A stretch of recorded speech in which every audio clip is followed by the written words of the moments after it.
What's up, YouTube? So here's the video from the tournament that I did this past weekend. I have 3 matches altogether, 2 in the gi, and then the last one is no gi. All 3 matches actually ended in a submission, so make sure you stick around and stay to the end of the video. So right there, I've been trying to incorporate that a little bit into my takedown game. Kind of fake the foot sweep and go to a like that trip. Sometimes I can get the actual trip. Sometimes if I get deep enough, I can like turn it into like a hip toss almost. But this time I was able to just kind of get the trip.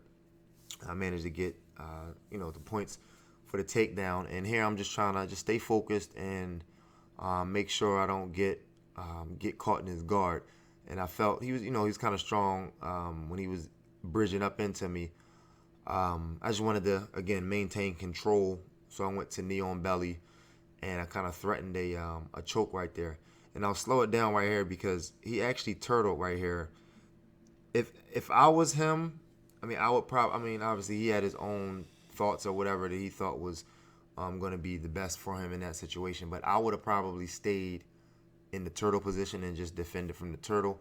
But he looks like he kind of went for maybe like a Granby roll or some sort of like a shoulder roll. But luckily for me, my left shoulder, I was able to kind of block his hips, and he wasn't able to get that full roll. So I ended up back in side control here. You see me kind of creeping up with my right foot to step over his head. And I'll go back to another video just to show, like, I was doing this maybe, a couple years ago now. To kind of, as a white belt, here you see I just step over the head. And you pull the hand that you have in the collar, and then you kind of stamp down with the leg that you pull over the head. So here's the second match. Again, it's in the gi. And like I said earlier, I like to do the foot sweep. Sometimes the foot sweep works. Sometimes I can transition into the like the hip toss or that other trip that worked in the first match. But right here, I'm thinking I want to do like an over-under pass. But his leg was way too low. It was kind of like resting on my bicep. I should have got his leg a little bit higher up on my shoulders, just kind of get better leverage and more pressure. But and either way, I ended up in his guard. And what I wanted to do was, again, just stay calm and think of a guard break. So I decided to go with the leg up the middle. So I knelt down, putting some pressure on his hips, forcing him to kind of open up. And here, what I wanted to do was get my grips first. I wanted to go for an X pass, so I got my right hand on his left collar, and this kind of is a kind of flashback or whatever you want to call it to a similar position. So I have my right hand again on his left collar. My left hand is on his right knee.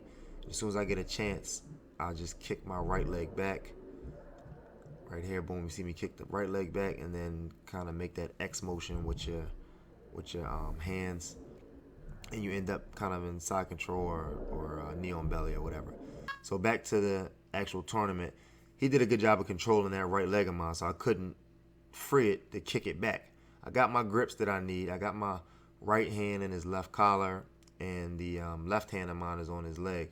But he did a good job of controlling that leg of mine. And he, like, what is it called? Like, elevated his hips.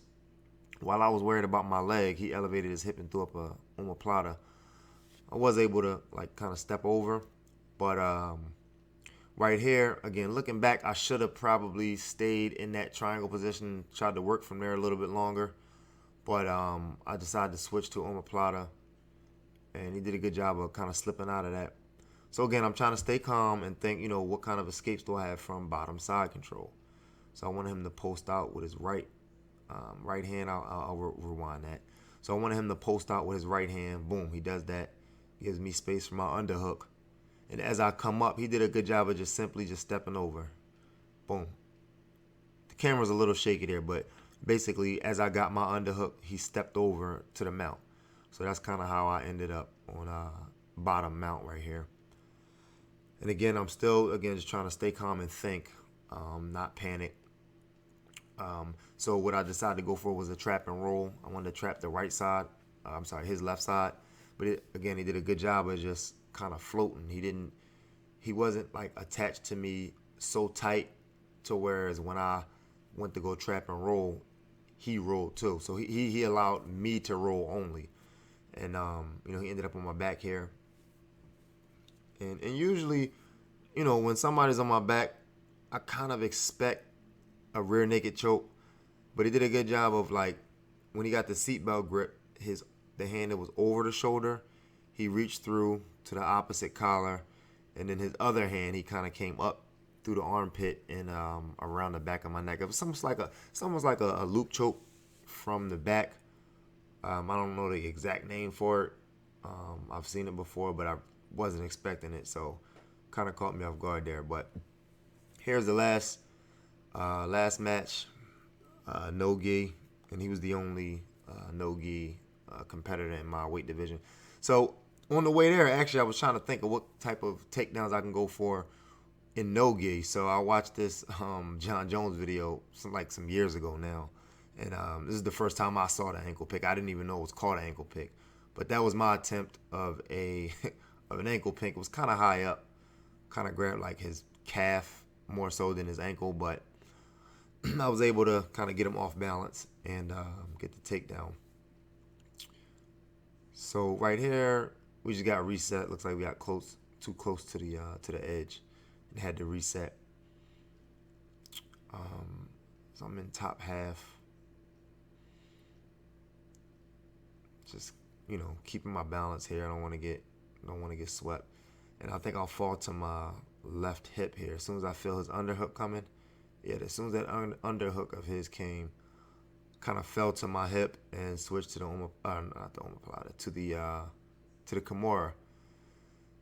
Kind of snatched it out. I had my adrenaline was going. Usually I'd like to kind of switch that into something else, but I just decided to kind of force it a little bit. He didn't have a gi to grab onto, so I was able to get that out. So next, I'll just go into some reflections. What's up, YouTube? This is a quick reflection. Put this toward the end of the video because... What's up, YouTube? This is my reflection portion of the video. I just want to kind of give a little feedback as far as, you know, kind of how I felt about the tournament as a whole. Again, I always enjoy the experience, minus the nerves part. I think that kind of held me back a little bit on this one. I'm not taking anything away from, you know, my opponents or anything like that, but it's just something that I guess you gotta get better at. Something I've heard, like, you know, the more you compete, the less the nerves will go away. You know, the nerves will go away more and more. But other than that, you know, I enjoyed the entire experience. I hope you like how I cut portions of other videos and other roles into the tournament role. Any questions, comments, please leave them down in the comment section. And last thing I wanted to mention is, if you have any ideas or, you know, something that you would like me to do or see, or any kind of like maybe different type of videos you want to see, leave them down in the comments. I'm working on something that's a little bit different. I'm not 100% on how I'm gonna deliver it yet, but look out for something new in the next couple videos or so. So again, thank you for watching. Like, subscribe, and comment.